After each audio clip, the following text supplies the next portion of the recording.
Yeah, it's funny because so when COVID hit in March 2020, we lost like 90% of our active users within a couple of days. Is that if you want to, if you really want to go for viral growth, people should just fall in love with your product. One thing I very often say is agree with your investors and your co-founding team and all the people in your company on one metric.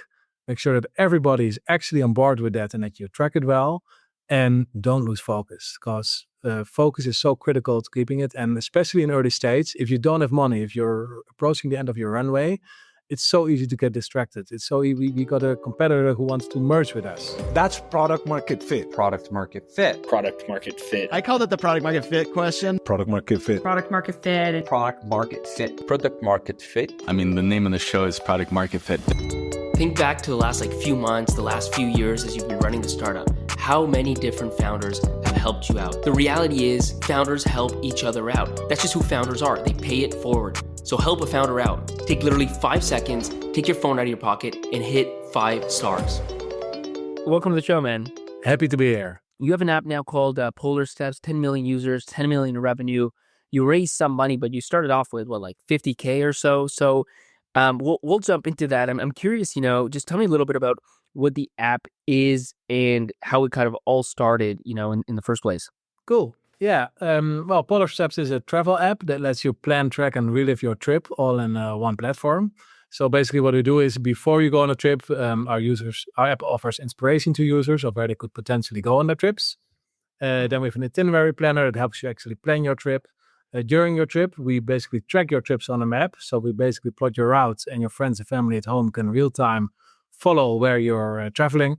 And after your trip, you can use our app to relive your trips, which basically, for example, we do it in printed photo books where people can, at the end of the trip, order a printed book of their adventures, but also in other ways we let people remember their trips. Did it start with all, because obviously the app grows over time, like what was kind of the core use case that you, like, first of all, time, when did you kind of launch this app and what was the original use case? Yeah, good question. So the very first, how Polarsteps started was actually my co-founder, who's a very fanatic traveler, just like most people who work here at the Polarsteps. And he went sailing across the Atlantic. He's a very adventurous type. And when he did that, he figured out it would be pretty cool if people back home could follow in real time where he was sailing across the Atlantic. And this is over 15 years ago. So it was before the times that everybody would have a cell phone in their pockets and all that stuff didn't exist. So what he figured out was that on his sailboat, he took a GPS tracker, which was a little device that few people know nowadays, but it would just be a device that shows you your current geo coordinates.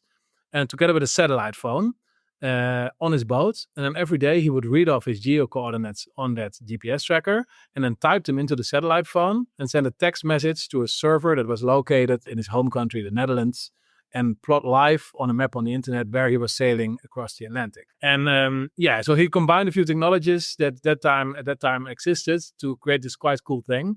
And the thing is that his little website, he created it initially just for his friends and family, but it kind of went viral. And back in these days, people were talking about travel on travel forums, and Facebook forums was also a place where a lot of conversations were going on. And people were just sharing his sites and said, hey, this is really cool. What cool to be able to follow a traveler in real time on a trip, to really see where they are on a map and to get short little updates of what somebody is doing right now.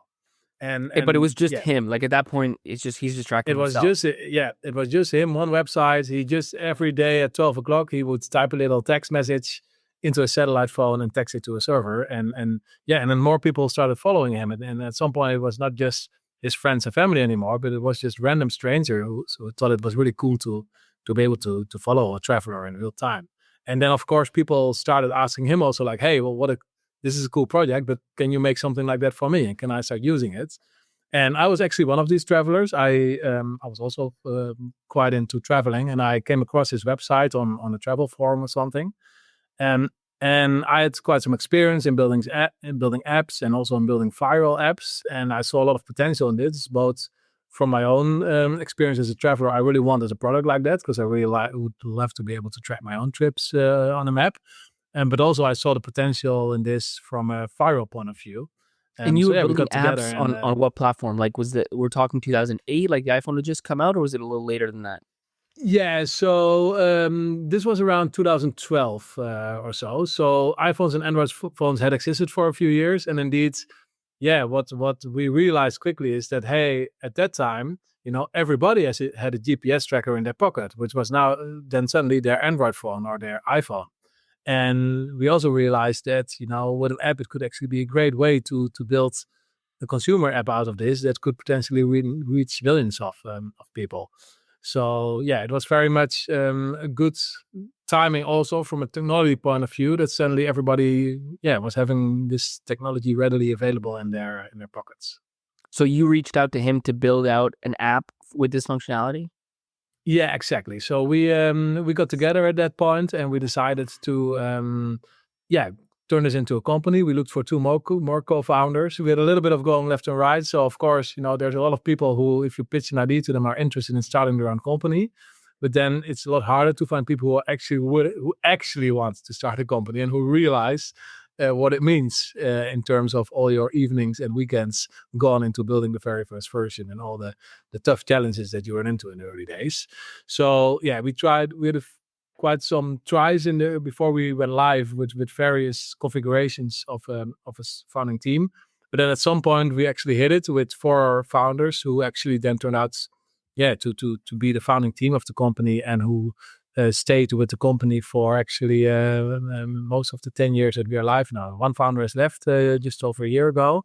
But for most of these years, we've stuck together with the same founding team. And were you doing this like nights and weekends, or were you doing this full time? Like, did everybody have a full time job as well? Yeah, we basically so what we did was we would have a full-time job, but then we started working 4 days per week in our full-time job in the beginning, which we just took a cut in salary. We said, okay, let's work 4 days. Luckily, we had employers who are willing to work with us. And that's quite a step already, because then you have actually one full office day per week to work. You can do the evenings, you can do the weekends, and you're creating time. And what was really important in our team, and I think that's something I would recommend to anyone starting a company, is that we could, with these 4 guys, we could independently develop our products and create updates towards it for the market fit. You were all 4 were kind of technical, like builder types? No, we had one CTO who was doing all the coding, but then we also had a designer on that team, which, some people wonder like, okay, why would you have a designer so early on? But it makes a lot of sense, I think, if you're developing an app, that you can really invest not only in the design of your app itself, but also in the brand and how you put your brand identity, which is really important, of course, also even in the early days. And even up to the pitch deck, because I would always go out to pitch to investors with amazingly designed decks, which I think really help to sell your story in the early beginning. And then also third co-founder was creative director, so he was really good at product, but also marketing angle. And myself, I had a product background and was doing all the CEO stuff, finance, raising investments and things like that. And with that, we had all the competencies needed to push this thing forward and to push updates live and to raise additional investments and do the marketing and all of that. And that was really valuable in these early days. Did you try and go and raise money with just like the idea in a deck, or did you build an app and launch it? Like, what was kind of what were the first steps? We started building something, and already before we went live, about 1 year before we went live, we found a guy. It's really the friends, family, and fools category that you often hear about in investing. We found a guy through our circles who just really liked the idea, who was also a traveler, and we had some really nice sketches to show him. Here, see again the value of a designer in your early founding team. So we just showed him some beautiful sketches of what that product would look like. And he really bought it, and he decided to invest 50,000 euros. And for us, that was a really important moment, because that suddenly meant that with this 50,000 euro, we could pay ourselves a little bit of extra money so that we could actually quit for yet another day at our regular office jobs. So we went from 4 days per week in our office jobs to 3 days per week in our office jobs, which means we had 2 days per week that we could actually work on a product. One funded by this 50,000 euros, and the other one funded by ourselves by just taking a salary cut. And that's really how we created then more time, and then we could continue developing. And we built for I think it's like 1 year actually of really full on building everything before launching anything. It's like 1 year heads down building. Yeah, before launching anything. How come? Like, what? I mean, the normal, I say, like the popularized mode of operation is, lean startup, get something out there. Especially, I would think, like, I'm no consumer expert, but like I would think more than anything in consumer, like just figure it out, put it out, make it clunky, see what happens. You guys took a different approach. Why was that? Yeah, well, for us, first of all, we already had quite some validation, of course, because we knew that the product that had been live, that there were just so many travelers asking for it. If something goes viral like that, you had quite some confidence, like, hey, there is a need for travelers in this product. And of course, it not being live with the product doesn't mean that you cannot validate, because what we would do is we would actually have designs and prototypes and all kinds of stuff that we would show to travelers to validate, like, hey, is this a product that you would use? And how excited are you about this? And in our case, when we would show these design, it was not just that people were excited, they were amazed by it and said, yeah, I would love this. Where can I sign up for this? So we got a lot of proof along the way. I think also in reality, we would have liked to ship earlier than that year. So I think if we would have been able to do it in 6 or 7 months, definitely that would have been the preferred way of doing it. But yeah, then reality hits. And I think one thing where we've been a bit different also from other scale-up stories is that we've always been really, really quality driven. And that's something that a lot of people say they are. But in the end, there's also this truth of, hey, okay, be scrappy and quick, ship faster. And it's okay to be scrappy. And yeah, we're not been like that. We've always tried to, actually polish it a little bit more, make it look beautiful, because we found it really important that, to make users happy with the experience that we provide, and also to not disappoint users. You think that's especially important in consumer to have that extra polish? I think so, maybe more than in other spaces. I think one thing that we have found is that in consumer, it's quite, the hard thing is you need to reach people. And if you build a B2B company, you need to reach way less people than consumer. Because if you have on a B2B company, 10,000 clients, you're massive. In consumer, 10,000 clients, well, maybe for some products, but for most products, it's nothing. So that means that your distribution model needs to be something that's really, really scalable and really, really cheap. And then already quite quickly, you get to the best model for many companies being viral distribution. So you need people to get talking about your app. And this is something that we realized from the early beginnings, also based upon some previous companies and apps that we built, where we had learned a lot about viral growth, is that if you want to, if you really want to go for viral growth, people should just fall in love with your product. And we've always used Net Promoter Score as one of the key ways, as the key way to measure our success, which is not just about the features and the functionalities that's in there, but it's also about the experience overall, and are there the little delightful moments that you can provide the user, because you really want users to give an 8 or a 9 or 10 to that Net Promoter Score question. And for that, just having a nice product that does it might not be enough. People need to be flabbergasted to give that high score and to actually start promoting this product to their friends. So yeah, long story short, I think it's really worth, especially in consumer, to invest in the user experience and providing something that's just a bit more in terms of product quality. There does feel like there's a difference in consumer and B2B that affects us as well, which is like this idea that, for businesses, oftentimes there's this concept of good enough. And so you have a product, like take Teams versus Slack as an example everybody will be familiar with. Like they both do the job. They both let you communicate. I think most people, maybe not today, but certainly a year ago would have said, Slack is the better product, or you can, or you can do Teams versus, like Zoom is the better product. I think that's, commonly accepted. But the other ones are good enough and they're integrated, and so then they end up being cheaper and so on. And so for a business, good enough is good enough, and that's the thing they buy. Whereas for consumers, you can, like, there are diminishing returns if you think about the iPhone as a consumer device. Like the cameras get better and better. They're not, they don't get as better now as they used to, but people still value that better. Like it's not, the concept of good enough is not as clean in consumer. And so you kind of get more returns to polish and product quality in consumer than business. I guess that's the way I maybe think about it.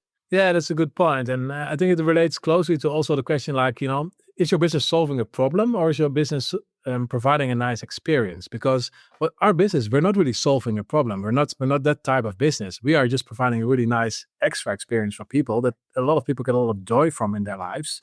We're now moving a bit with our latest developments of where the company is going in the itinerary space. Yes, there we're solving problems, but especially the core of what we shipped 10 years ago, it was more just like Instagram.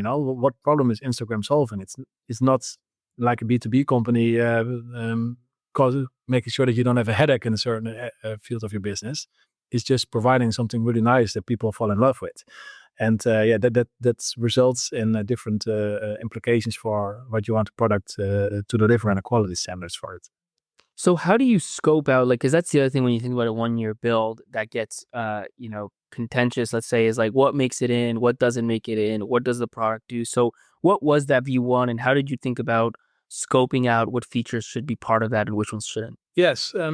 For us, we've at Polarsteps, we used the same strategy for that we also used in some previous apps that we scaled that were quite successful with viral growth, and it is to use NPS, Net Promoter Score, as the way to track as the number one metric to organize the whole company around. And I know there's a lot of criticism out there about NPS and its value, but I think actually that NPS is very undervalued for what it means if you want your company to grow through virality or organic growth, however you want to call it. And the reason for that is that if you think about it in the essence, NPS, the question that people could ask is how likely are you to recommend this product to a friend? So if that's the single metric that you focus on and you're able to make progress with that, what you're effectively doing is to let more people recommend your product to their friends, which is the definition of how viral growth works. And despite the criticism, and I can see the criticism in certain areas, but I think if you want to build a viral business, for us it has been really valuable to make this the number one metric. And it's not just about saying, hey, this is the number one metric that we use, but it's also what we would really do is we would track it on a monthly basis. It's not so much about the exact score that you get out, but it's about making progress on that score. And we would really look closely at the qualitative feedback that we would be getting from users of what should we do to let you give a higher score to our app. And yeah, basically in the first couple of years, the primary thing that we would be doing is just read the feedback that comes in and make the improvements that people say are needed for them to give a higher score. And with that, it sounds very simple, which it is in essence. Because if you keep doing that, eventually we saw our score going up and up, and slowly over the first couple of years. I think we started with an NPS of about plus 40. In a few years we brought it well above 60, which meant a massive difference in how many other users each of our users would acquire for us. And we employed quite some tactics. NPS is not just about on the product side doing this, it's about making sure that everybody is on board in your company with this being your ultimate metric. So, and everybody is also aware of what needs to be done. So what we would do is we would make sure that all the qualitative feedback of users would stream in on our Slack channel so that the whole company could just read whenever there was a comment, what is the pain point of users. The investors, that's often overlooked how important it is to also get your investors on board if you choose a metric like that. So we were lucky to find the investors who we could convince to actually be on board with making NPS the metric, which means that if we all agree on that NPS is what's going to get us to success and to product market fit, then let's not talk about revenue anymore. Let's not talk about a lot of the other metrics that are out there. Well, that's what I was going to ask. So what happens to revenue, to retention, to conversion? Do they kind of take a second priority? Very much. And I've spoken to other entrepreneurs who also really believed in this model of NPS, but they could not get it going because at some point their investors, started asking, where's the revenue? But if that actually happens, it's already too late because it means you've got investors on board who are not really on board with the concept of a shared understanding of believing that NPS is the metric to get your viral growth going. And of course, there's a few steps before this. You need to believe that viral growth is the growth model that is applicable to your company, and that is the way for you to get to product market fit. But if these are the case, then everybody should be on board with it, including investors, and everybody should be aligned on that. The only thing to look at in them on the update is how are we doing on NPS and have we made progress there? Again, I think this makes a lot of sense, especially for anything that has like consumer or at least SMB. Like you need to have, I think, scale of users for a few reasons. Like one is then word of mouth obviously becomes exceptionally important, which is why you want high NPS. But then the other thing I think about NPS, like sometimes the issue with NPS in the early stages for B2B companies that are like mid-market and above is you can game it too easily. Like you can provide exceptional customer service and just make sure that your customers really love you, love the people, and then they get really high NPS. But it doesn't really translate into the word of mouth you want, because the word of mouth you want, more than anything is, this is an amazing product, like you need to use it, versus like, this company's really nice, they treat me really well. Like that's just not going to convert, in the same way. But when you have a consumer app, like the only way you can drive NPS is through great product, great experience. You can't do it through like customer service most of the time because you're not going to touch everyone. And so you're really driving, I think, at the core by focusing on a metric like that. Yeah, very true. And it's the thing with this that, and I've seen it working again time and time again, that it's really, people really say such valuable stuff in that feedback. And if it comes in a Slack channel and every day you see that people are talking about whatever, their synchronization isn't working, well, obviously you're going to feel it because it's painful. Right? It's customers directly telling you, giving you a score of a 3 or a 4 because their synchronization has failed again. Well, if you get that often enough, you're going to fix it and you're going to make people happier and they're going to start recommending you to their friends. So, it's in our experience, it has worked out really, really well. So before you get to this NPS, obviously you need to launch something. Like, how do you decide just that first product where you have no data? What is it? Like, what makes it into that V1 and why? Yeah, that's a good question. I think one thing that we found important for the first version, we only looked at it through this validation angle. Like, hey, can we get good NPS scores on the product? So one decision that we took early on is we're not going to build an Android app because in the early days, what we built, it was not like a chat app where you should be able to talk with each other or whatever. So we didn't need that.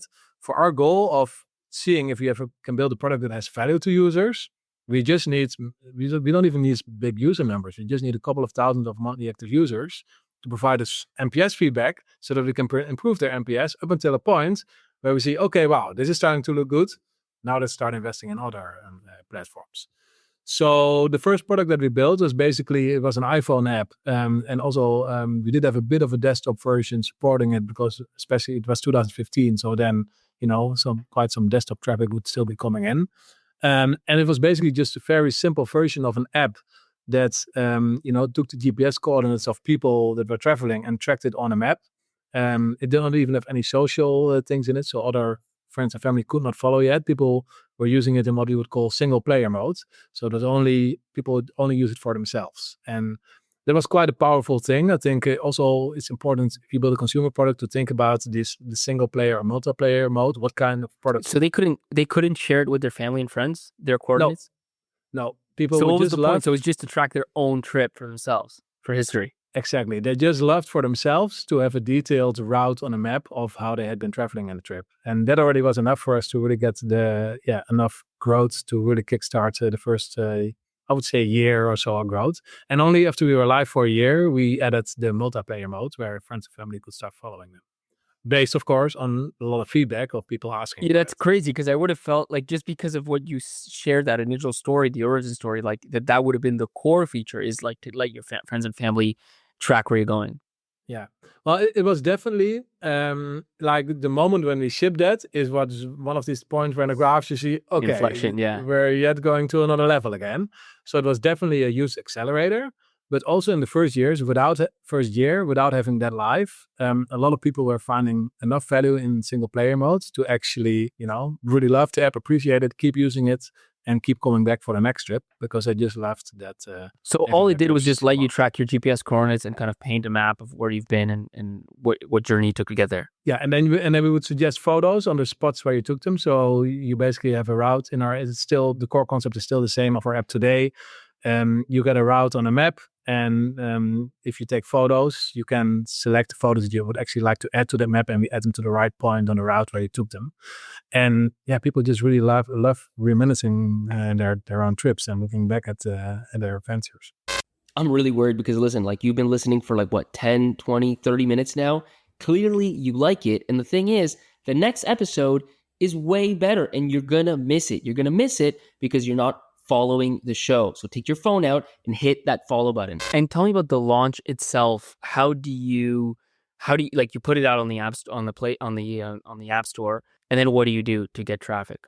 Yeah, so we put it live, and in the first day we had a few. One of the largest we're from the Netherlands, so our first users were basically just our friends and family installing the app, and then a large Dutch news site wrote an article about us, which got us about that PR. You went out to get it, or it just kind of happened? Yeah, we sent an email. We somehow hacked together a list of 200 Dutch journalists, and we all sent them a press release that we're live, and then. In the end, we managed to one of them to publish an article, which gave about 2,000 installs on that first day.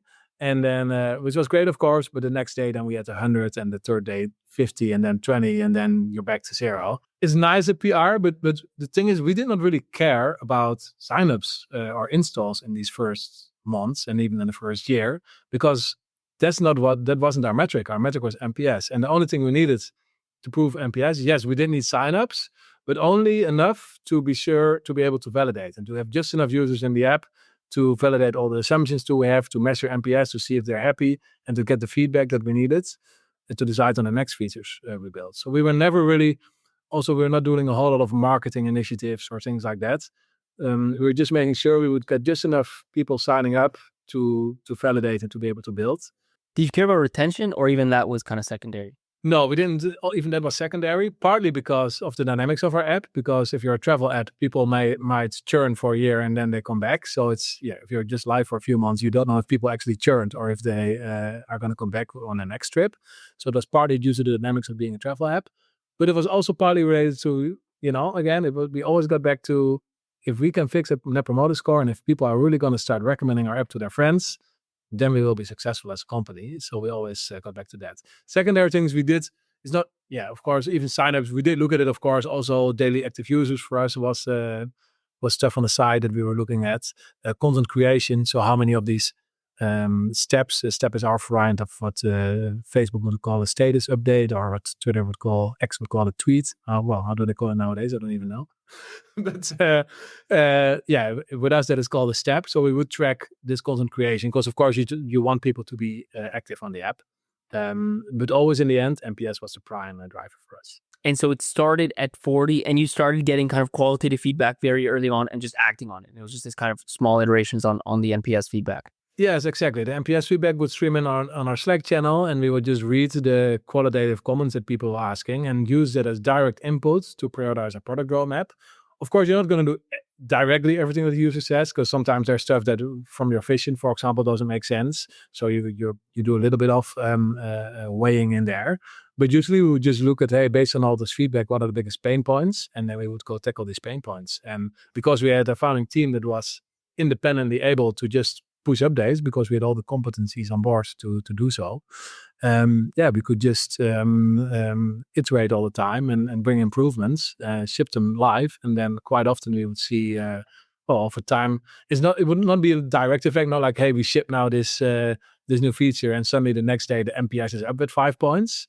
But it's more a process where over time, if you keep fixing enough of these things that users are complaining about, that over time, yes, we saw the NPS going from 40, slowly to 45 to 50, and eventually I think after 2 years or so, we hit 60. And then when, you raise 50K, you're probably running out of money pretty quick. There's no revenue coming in. How do you fix that piece? Like, what do you do on the fundraising front? Yeah, the good thing there is that we had investors. It was quite hard to find investors because so many investors are still, focused on monetization and revenue. But we were lucky to find investors who also were with us on saying like, hey, the first thing we need to get to is actual user growth. Make sure that this product is providing a lot of value to user. And under the user growth, to get there, NPS is the best way to do that. And the nice thing about NPS is that you're killing two birds with one stone, because you're not just generating this user growth, but at the same time, you're also creating an immensely valuable product, because you're solving a lot of customer pain points based on that NPS feedback that's coming in. So on two tracks, you're doing really well as a company. You're building a great viral growth model, but you're also, slowly along the way, building a really valuable product. And we were lucky to find investors who actually believed in that and who actually gave us the time and to not focus yet on monetization or all kinds of complex other things, but just together, let's look at, are we improving the NPS and the quality? After that 50K, what did you raise and when? So we raised, the first round before we went live was 50K. Then we did some seed rounds of, I would say, about, I think it was 200K in total. That would allow us, to basically go back to keep working at 3 days per week in our regular jobs and 2 days per week on this. And this was from angels as well, or that one was from VCs? It was seed investors. Seed investors, not VCs, but more like intermediate, various companies and an entrepreneur who believed in it, etc. And then at some point, we were able to raise 500K investments. It was about I would say 1 year, a little over 1 year after we launched, maybe 1.5 years after we launched. You still had no revenue, or where were you No, at? we still had no revenue. No, we launched in 2015, the first version of the app, March 2015, and we only made our first euro in revenue in 2017. Okay, 2 years after. Yeah, so that was 2 years after. But the 500K, I think we raised it in 2016. That was quite a pivotal moment for us because that's when we could actually quit our jobs and start working on this full time. It also allowed us to hire an Android developer and finally build an Android app because we did not have an Android app for the first 1.5 years or so of our existence. And that really also was a turning point because being able to go in full time and spend full time on fixing all these feature requests and bringing the NPS even higher. You can just see it back a couple of months later. Our growth graphs started accelerating even more. What did that look like? Like you had 2,000 signups on day one. By the end of the first year, how many active users did you have? And the second year, like when did things really take off, sort of thing? Yeah, at the end of the first, I have to go back in time because this is 10 years ago. But what I know, I know I know the numbers in signups, for example. So we had 2,000 signups on the first day, then it dropped back to 10 after a few days, and then 20, 30, 50. And the first summer, we were up to about 200-300 signups per day.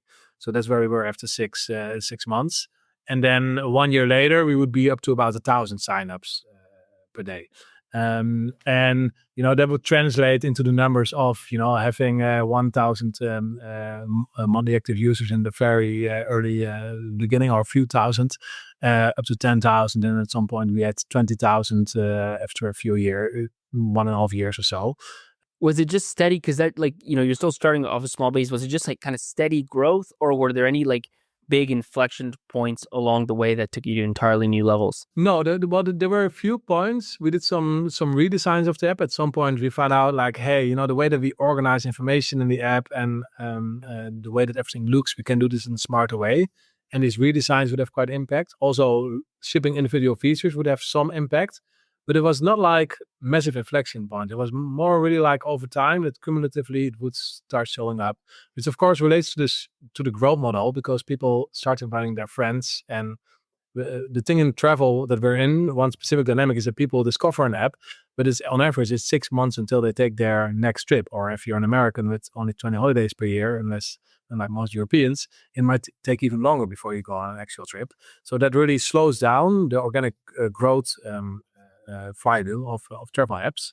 But we could just see that over time, these compound effects started getting larger and larger and larger and larger. And then, it really accelerated at some point. Did you ever leverage partnerships with other travel kind of, I don't know, take Airbnb, but not necessarily Airbnb, but anything like that? Like, was that ever part of the growth mechanism? And if so, did it kind of work at all? Yeah, no, for the first, I think, 8 years of our company, we did not spend a single euro on marketing. Wow. And we have done rarely any partnerships. And the ones we did one that was kind of sizable in the very early days. But it proved that we were already thinking, which was that partnerships were costing way too much distraction and attention from the thing that really matters, which was, in our opinion, building a valuable product to users. So what would happen, for example, we had a partnership at some point with a really large travel company that would reach, it's one of the bigger brands that most Europeans and Americans will know, reaching millions of users. And they actually give us quite a prominent partnership position. They even give a discount to people on the travel books, besides the printed photo albums that we are selling at the end of a trip. And then out of this partnership, I think in total, we got about 5,000 signups. And from a certain perspective, in these early days, 5,000 signups, it's, when you're quite early in your journey, it's quite a lot. But if you look at the amount of time and distraction it takes to close the partnership, there's always product implicated, because in the beginning it looks easy, but then, but it would be nice to actually track it, or to alter the product a little bit because of this and that and such. And it's a one-off thing. So you have these 5,000 users, but what do you think explains that? Because on the surface, you'd say, if somebody wants to travel, they probably first go to Expedia or hotels or Trivago or Airbnb or whatever, right? And if once they book an experience, they get redirected to, a way to track that travel, like that would be right at the point where their mind is like in the perfect place to get recommended this sort of product.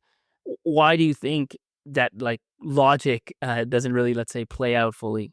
Yeah, and I think it partly has the logic might be in theory true, but I think in the reality of the traveler, they're just not waiting often for that product. If it's not what they're waiting for, and if it's get recommended because of yet another app that tries to do the affiliate thing or that tries to push other products down there throughout, yeah, it rarely converts.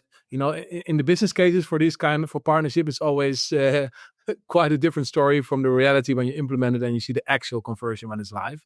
And I think that has to do with that. That in theory it always makes sense, but in practice, that customer has just booked their flight and they just want to go on now to booking their hotel or the dinner is cooking on the stove and they need to go there. So there's just less need for them to do so. But I think the maybe even more important argument is also on the business side that your time and your resources are so scarce in these early days as a startup, but you have to think about the opportunity cost of the time that you spend on that. And I would rather bring us if we can do a small improvement to the product that causes a 0.001% increase in daily signups, then over time the compound effects of that are worth way more than the 5,000 signups that I would get out of one of these partnerships. And at the same time, you might be able to achieve both. And that's where what it often boils down to is that if you really choose for focus, that it's and you really keep in mind also the opportunity cost of your time, that in our experience it has always been worth a lot more to invest that time in product improvements and improving your onboarding conversion or things like that. Even if it's small things that you can improve over time, the compound effects of that are way larger than what in our experience we've been able to achieve with the experiments we did around partnerships. And then tell me a bit about monetization. Like what monetization path did you pick? And then how did that, you mentioned it took 2 years to launch it, but then how did that kind of take off afterwards? Yeah, so we were lucky, as I told before, in the early days to have investors who were okay. Actually, we're not going for monetization.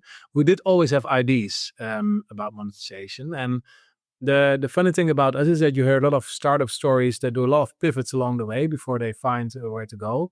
But I think we're quite unique in that we exist for 10 years now, and our vision is still the same as in the first pitch that I created for the company, even 2 years before we launched that first version. And in that first vision, our idea was already that we saw that, hey, there's the traveler there's a lot of apps and websites that a single traveler is using online, and it's a very broken experience in travel. And if you can build a platform where you unite the whole travel experience into one single platform, that can have a lot of value for these travelers. And you need to start somewhere. So we started building this tracking product, but we always had in mind that there's other areas of the travel funnel, such as inspiration, planning, but also reliving your trips, where actually you can potentially make money and where monetization models are very logical. So in this first pitch deck, we already said like, hey, our first goal is to get user growth and to build a lot of value in that track pillar of our product. But if we are successful with this, then over time in the future, it makes a lot of sense for us to expand into reliving your trips afterwards and planning your trips before they start. And there, for example, in Relive, you can, if people have already uploaded all their photos and you have their routes and all their travel stats, you can create a beautiful printed photo album out of that, for which you can ask money. And if you can help people to plan their trips, well, part of planning, of course, is booking hotels and finding accommodations, where there's a whole affiliate game where you can also make money. And so the key thing, I think, in these early days was that we had investors who believed that, yes, if we're successful with this down the road, there's lots of way to monetize around this product. And also, yes, but on the short term, for the first 1, 2, 3 years, let's focus on user growth and not yet making money. But so it wasn't like a premium subscription type product. It was more like a la carte kind of things along the way. Yeah, we've never had a subscription or anything. So basically the app was free without any monetization model for the first 2 years. And then in 2017, the fun thing is already in these early pitch decks, we had the idea that, hey, maybe printed photo books could be one way if we have all that content of users in our app. Well, letting people print it out in a cool photo book might be a really good way to monetize. Then as we were live and as more and more people started tracking their trips with our app, people actually in the NPS feedback started asking like, hey guys, I'm actually ordering photo books, but I'm uploading all the same photos and the same stories that I've already created on Polarsteps. And I'm even copy pasting your map into my printed photo book that I ordered somewhere else. Well, if you're looking for validation, there you have it. And so for us, quite quickly already, we concluded, okay, this hypothesis that we had about that this could be a potential monetization model turned out to be true. And well, we're now 10 years down the road and we're making over 10 million euros a year with selling these books. So that's, definitely a successful monetization strategy so far for us. How did that, like, how long did it take from 2017 to hit like $1 million in revenue? Good question. Well, there's a little COVID hiccup there that happened along the way. So it was a bit of a bumpy ride, of course, for us. But the growth was actually quite quick in the beginning. I'm not sure about the exact year where we hit $1 million, but it must have been like something like 2 or 3 years or so when we before we got there.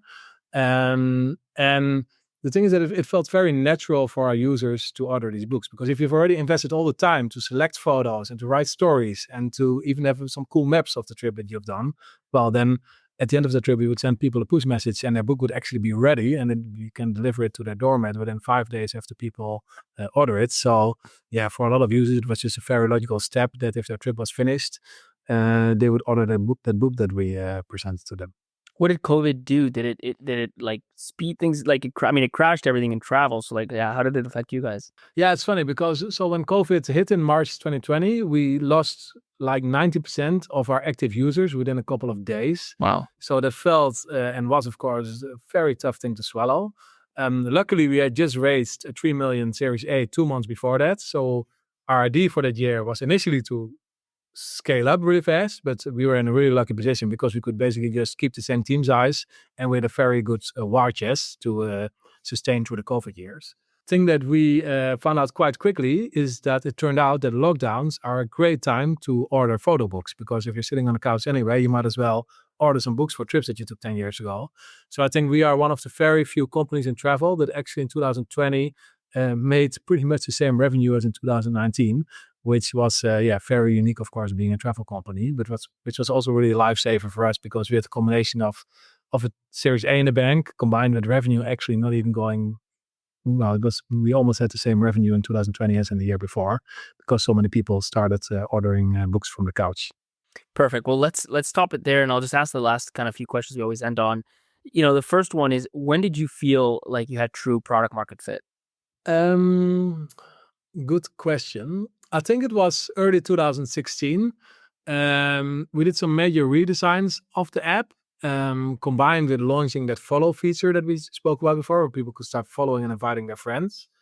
And that was really a moment where you could just see in the daily actives and the signups like a little bump like that. And you could also see it in the NPS that people were suddenly, getting significantly better. And, if you know the math behind how this, because we did not do anything, if you're doing a lot of marketing, then it's still a question like, hey, are we growing because we have a better marketing campaign, or are we growing because of something else? But if it's organic user growth and you see these lines going up without you, just making product changes, then you kind of know, okay, we're onto something because people are really, really at quite some skill talking to each other about this app. And then on the kind of opposite side, because the world of startups is just full of ups and downs. Like, was there any moments where you thought this maybe wouldn't work and maybe the whole company was gonna just fail?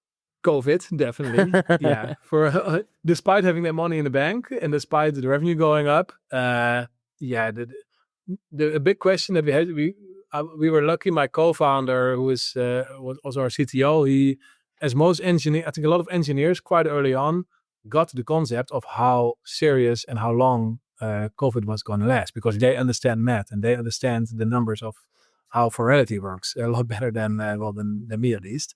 So we were, thanks to him, quite early on aware that it was going to be really serious. But what we were not sure of is what is travel going to look like after COVID. So yes, we realized quite early that it's going to last for 2 years, and for 2 years travel is going to be a mess. But will the world of how people travel be the same after COVID, or will a lot of patterns have changed in terms of what will people do? And that caused a lot of uncertainty with us on the business side, and also like what will be the relevance of our product in the post-COVID world. Luckily, we made the decision then to because it was a big strategic choice that we had. Like, are we going to build all kinds of COVID optimized features, or are we just going to stick to our initial roadmap and assume that after COVID, everything will be, the rough dynamics of the travel will be the same again? And luckily we chose the second. And luckily after COVID, it did indeed turn out that most patterns of how people travel and the needs the travelers have turned out to be quite the same as before COVID, which meant that, our growth could continue after that. Last question. You mentioned you often speak with like earlier stage founders. What's like one piece of advice you find yourself giving out most often? One thing I very often say is agree with your investors and your co-founding team and all the people in your company on one metric. Make sure that everybody is actually on board with that and that you track it well, and don't lose focus, because focus is so critical to keeping it. And especially in early stage, if you don't have money, if you're approaching the end of your runway, it's so easy to get distracted. It's so easy. We got a competitor who wants to merge with us. Looks interesting, but hey, distraction. We had people offering us quite some money to white label our product for them. Very attractive if you're approaching the end of your runway, but also lose a focus. And I think that's most entrepreneurs that I've seen eventually succeed in getting to product market fit and beyond. Had this very sharp vision of what success for them meant. We're able to measure it and then not lose focus on that execution path. Perfect. Well, Koen, thanks so much for sharing the story with us, man. It's been awesome. Cool. Thanks so much for having me. You remember like the first person who told you about Bitcoin, the first person who told you about Uber? You want to be that person because being first is cool. So be a cool person and tell your founder friends. Send it to them on WhatsApp, put it in a WhatsApp group, put it on a Slack channel, let people know about the show, let people know about this episode. Don't let somebody else beat you to the punch and share it with your founder friends first. Remember what Ricky Bobby said. If you ain't first, you're last.